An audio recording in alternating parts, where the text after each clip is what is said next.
कितने दिनों से लोग मुझे मारने के लिए इस मंदिर में आ रहे हैं। जब भी कोई आतंकवादी पकड़ा जाता है वो कहता है कि मैं नरसिंहानंद को मारना चाहता हूं। मुसलमान जो हमारे ये बार बार ये कहना कि हमारे भाई है, हमारे भाई है, इस्लाम के खिलाफ बोलना भी इस देश में बहुत बड़ी बात है। इसको अलग रखो, क्योंकि जिस दिन हिंदू मुसलमान एक हो गए जी। कुरान, मोहम्मद और मुसलमानों का इतिहास। अस्सलाम वालेकुम दोस्तों, मैं हूं शारिफ खान। अभी जो वीडियो क्लिप्स आपने देखी ये छोटी सी हैं, इनको आज मैं बताने वाला हूं और इनके बारे में आज आपको कुछ दिखाने वाला हूं। परेश रावल साहब जो हैं इंडियन बॉलीवुड एक्टर, उन्होंने इस्लाम धर्म को लेकर कुछ बड़ी बड़ी बातें कही हैं मीडिया के सामने, लाखों लोगों के सामने। वो मैं आपको दिखाऊंगा। सबसे पहले यति नरसिम्हानंद सरस्वती की ये वीडियो देखते हैं जिसमें उसने मुसलमानों के लिए जहर उगला। जहर उगलने के बाद परेश रावल साहब की वो वीडियो देखेंगे जो मुसलमान और इस्लाम को लेकर बड़ी बड़ी बातें कही हैं उन्होंने। और उसके बाद फिर डॉक्टर जाकिर नायक साहब को सुनेंगे जो इस्लाम की सच्चाई को बताते हैं। तो चलिए शुरू करते हैं वीडियो। कितने दिनों से लोग मुझे मारने के लिए इस मंदिर में आ रहे हैं। जब भी कोई आतंकवादी पकड़ा जाता है वो कहता है कि मैं नरसिंहानंद को मारना चाहता हूं। तो उनसे कहो कि वो भी ऐसे विवादित बयान देके अपने आप को बनाते नरसिंहानंद से बड़ा। हमने कोई मना कर रखा है? इस्लाम के खिलाफ बोलना भी इस देश में बहुत बड़ी बात है। हम तो इस्लाम से लड़ रहे हैं, केवल बोल नहीं रहे हैं, इस्लाम से लड़ रहे हैं। आखिर सर मुसलमानों से एक बड़ी प्रॉब्लम आपको क्या है? मेन बड़ी प्रॉब्लम कुरान, मोहम्मद और मुसलमानों का इतिहास, ये सबसे बड़ी समस्या की जड़ है। जो कुरान कहती है वही दुनिया में सबसे बड़ी समस्या की जड़ है। कुरान पे चलने वाले लोग केवल जानवर हो सकते हैं, वो भी आदमखोर भेड़िए। तब जाकर होता क्या, किसी के हाथ में जब ये बात बहकती है जी, तो ये बड़ा दुर्भाग्य है यार। ये बड़ा दुर्भाग्य कि मुसलमान जो हमारे ये बार बार ये कहना कि हमारे भाई है, हमारे भाई है, ये भाई है, भाई के बारे में भाई है, भाई ये बार बार नहीं कहते। लेकिन जिस मुसलमान के साथ में हम लोग अंग्रेजों के खिलाफ लड़े, 1857 का जो था जो रिवोल्ट हुआ, तो भी हम लोग साथ में मिलकर किया जी। इतनी बड़ी तादाद में। और मैं कहता हूं कि इतनी टेरिफिक कौम है, इनको साथ में लेने के बजाय कांग्रेस ने ये किया है, डिजाइन किया है कि इसको अलग रखो, क्योंकि जिस दिन हिंदू मुसलमान एक हो गए जी, जिस दिन हिंदू मुसलमान एक हो गए, कांग्रेस के बाहर कोई मुद्दा ही नहीं है। और मैं एक बात बता दूं, ये कौम सिर्फ अल्लाह से डरने वाली कौम है, किसी के बाप से नहीं डरती ये कौम। ये सिर्फ अपने नबी करीम से डरने वाली कौम है जी। लेकिन उनको ऐसे, क्योंकि क्या है, जज्बाती बहुत है जी।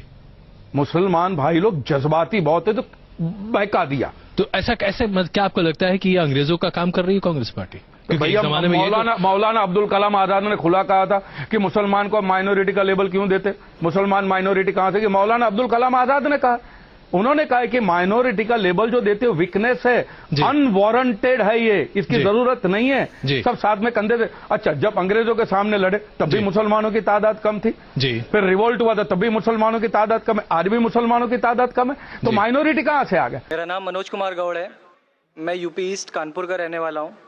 मैं अभी जस्ट मुंबई में नया हूँ, मुझे यहाँ पे कोई नहीं जानता, कुछ दिनी भाई है जो मुझे जानते हैं यहाँ पे। सबसे पहले मैं आपका शुक्रिया अदा करना चाहता हूँ इस मंच के थ्रू, जो हमारे डॉक्टर जाकिर भाई ने यहाँ के थ्रू इतने सारे लोगों के बीच में मुझे ये मौका दिया कि मुझे आ करके अपनी किसी बात को कहने का मौका मिले। मैं एक ऐसी फैमिली से बिलोंग करता हूँ जो कि इतनी सेपरेट फैमिली है, जो कि मुसलमान का नाम नहीं सुनना चाहती है। इवन मेरे घर में मुझे पीस चैनल को देखने और सुनने की परमिशन नहीं है।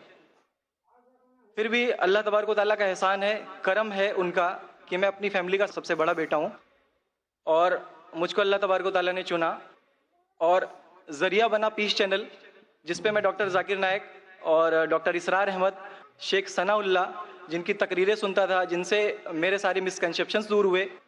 और यूपी ईस्ट का रहने वाला हूँ, मेरी उम्र 25 साल है, मैं मुंबई में पहली बार आया हूँ, मैं यहाँ पे किसी को नहीं जानता था और अल्लाह तबारक व तआला से यही दुआ करता था कि अल्लाह ताला, जब आपने मेरे को यहाँ तक पहुँचाया है कि इस्लाम को सही और गलत का जो मेरा कन्फ्यूज़न था वो सारा दूर हो चुका, तो अब मुझे ऐसी जगह पे पहुँचाइए जहाँ पे मैं इस्लाम को पूरी तरह से फॉलो कर सकूँ। क्योंकि मेरी फैमिली में पूरे के पूरे फैमिली के मेंबर्स अगेंस्ट, कोई भी बंदा मेरी बात सुनने के लिए तैयार नहीं। मैं अपने घर में इस तरह से रहता था कि जैसे एक लैंडलॉर्ड के यहाँ कोई एक किराएदार रहता है, बिल्कुल इस तरीके से, बिल्कुल नेग्लेक्ट करके वो लोग मुझे रखते थे। मैं ये मैसेज उन अपने घर वालों को भी और उन हज़ारों लोगों को जो मुझे यूपी ईस्ट के जानते, पूरे यूपी ईस्ट का पूरा बंदा जो भी मुझे देख रहा होगा, जो मुझे जान रहा होगा, उन तक ये मैसेज पहुंचाना चाहता हूं कि इस्लाम कोई भी ऐसा काम नहीं करता है जिससे किसी माशरे को नुकसान पहुंचता हो। ये कोई टेररिज्म नहीं है, ये कोई ऐसा काम नहीं करता जिससे किसी को नुकसान पहुंचता हो। एक ऐसी फैमिली का बंदा जो कि मुसलमान के लिए इतनी गलतफहमी रखता हो, उसी घर का सबसे बड़ा बच्चा बाहर निकल करके इस बात को बताने के लिए तैयार है कि वो उनका दिमाग है, ये इस्लाम की तरफ से नहीं मिला है। तो मैं इस बात को कहना चाहता था, इस बात को बताना चाहता था। मैंने कभी सोचा भी नहीं था कि मुझे मौका मिलेगा कि मैं डायरेक्टली डॉक्टर जाकिर साहब के सामने आके उनका शुक्रिया अदा कर पाऊंगा। और जब मैंने पीस चैनल देखा तो पीस चैनल के थ्रू मुझे ये पहले पता चला, क्योंकि मैं इससे पहले कुछ सोचता नहीं था। जो जिंदगी चल रही है वो जिंदगी मेरे लिए काफ़ी थी। माँ है, बाप है, घर का सबसे बड़ा था, मैं एक वेल एस्टेब्लिश फैमिली का बंदा था, तो मुझे ऐसा कुछ सोचता ही नहीं लगता था कि मुझे कुछ और भी करना चाहिए। लेकिन जब इस चैनल को देखा तो वाकई में मुझे पता चला कि मैं जहाँ पे हूँ ना वो कुछ भी नहीं है। असल जिंदगी तो मौत के बाद है। क्योंकि मेरी जिंदगी जो है ना वो सिर्फ यही सोचती है कि मैं जो जो जो कुछ भी सोच रहा हूँ मेरी जिंदगी के दायरे में है। लेकिन असल जिंदगी जो शुरुआत होती है वो मौत के बाद। और मेरा हिंदू रिलीजन मुझे ये सिखाता है कि मौत के बाद न जाने कितने सारे जन्म है। हमारे वेद हमें सिखाते हैं नातस्य प्रतिमा अस्ति, फिर भी हम प्रतिमा को मानते, मूर्ति को मानते, देवी देवताओं को मानते। हमारा वेद हमें बताता है एकम ब्रह्मम द्वितीयो नास्ति, यानी कि भगवान एक है, दूसरा नहीं है, नहीं है ही नहीं। उसके बाद भी हम 36 करोड़ देवताओं को मानते। तो हम अपने वेद को क्यों नहीं पढ़ते, हम अपने वेद को क्यों नहीं देखते कि हमारा वेद हमें क्या सिखाना चाहता है।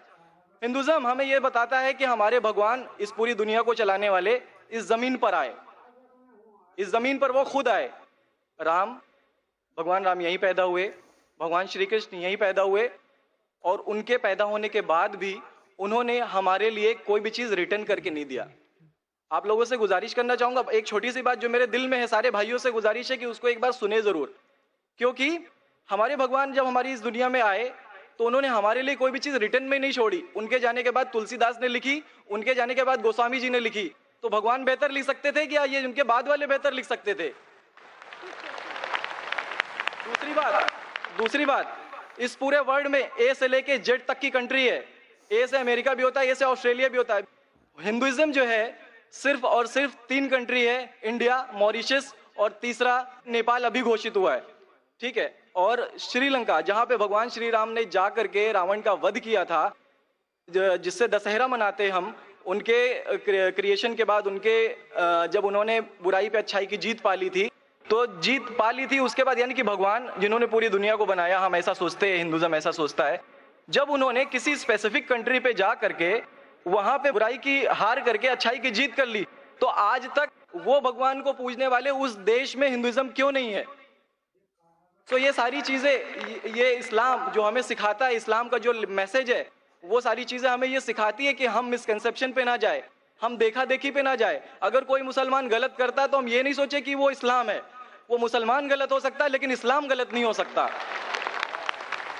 तो इसलिए मेरा पूरा का पूरा मैं मुकम्मल हूँ अल्हम्दुलिल्लाह, और अपनी ज़िंदगी में इस खुशी को महसूस करते हुए, ये खुशी आप सारे भाइयों से बांटते हुए, सारी बहनों से बांटते हुए, सारी माओं से बांटते हुए, आप सभी के सामने ये इकरार करता हूँ कि अल्लाह के सिवा कोई माबूद नहीं है। ये मेरी फैमिली वाले या मेरे यूपी वाले या जितने भी लोग देख रहे हो, मैं इस बात को कबूल करता हूँ कि मैं इस्लाम में हूँ। माशाअल्लाह, मैं आपका शुक्रगुजार हूँ। आपने पीस टीवी का पैगाम जो नटशेल में दिया, लगता है कि माशाअल्लाह इतनी बार देखिए कि आपके जहन में उतर गया और आप उसको मेमोराइज कर चुके। मैं शुक्रगुजार हूँ आपका कि आपने पीस टीवी का मैसेज एक नटशेल में दिया, और अल्हम्दुलिल्लाह जो भी आपने कहा माशाअल्लाह, और जो आपने याद के हवाले के साथ जो श्लोका, माशाअल्लाह आपने कहा कि आप एक खुदा में मानते हैं जिसका कोई माबूद नहीं। बिल्कुल। आप मानते हैं मोहम्मद सल्लल्लाहु अलैहि वसल्लम आखिरी पैगंबर है? कोई शक नहीं। आप इस्लाम कबूल करना चाहते हैं? बिल्कुल। माशाअल्लाह। आप पे कोई जबरदस्ती कर रहा है? कोई जबरदस्ती नहीं है, कोई कंफ्यूजन नहीं है, वेल सेटिस्फैक्शन है, without any pressure. With your heart. माशाअल्लाह, आप तो शहादत के कंडीशन भी रट लिए पीस टीवी से, माशाअल्लाह। इंशाअल्लाह मैं अरबी में कहूंगा और मैं चाहूंगा कि आप उसे दोहराएं। इंशाअल्लाह ताला। अशहदु अल्लाह इलाहा इल्लल्लाह व अशहदु अन्ना मुहम्मदन अब्दुहु व रसूलुहु। माशाअल्लाह, आपका अरबी भी एकदम माशाअल्लाह अच्छी है। मैं गवाही देता हूँ मैं गवाही देता हूँ कि अल्लाह अल्लाह के अलावा कोई माबूद नहीं और मोहम्मद सल्लल्लाहु अलैहि वसल्लम उसके बंदे और पैगंबर है। पैगंबर है। मेरे हिसाब से आप दिल से पहले से ही मुसलमान थे। तो उम्मीद करता हूं दोस्तों आपको ये वीडियो पसंद आई होगी। अगर ये वीडियो पसंद आई हो तो चैनल को सब्सक्राइब करके बेल आइकन पर ऑल का बटन जरूर सेलेक्ट कर देना।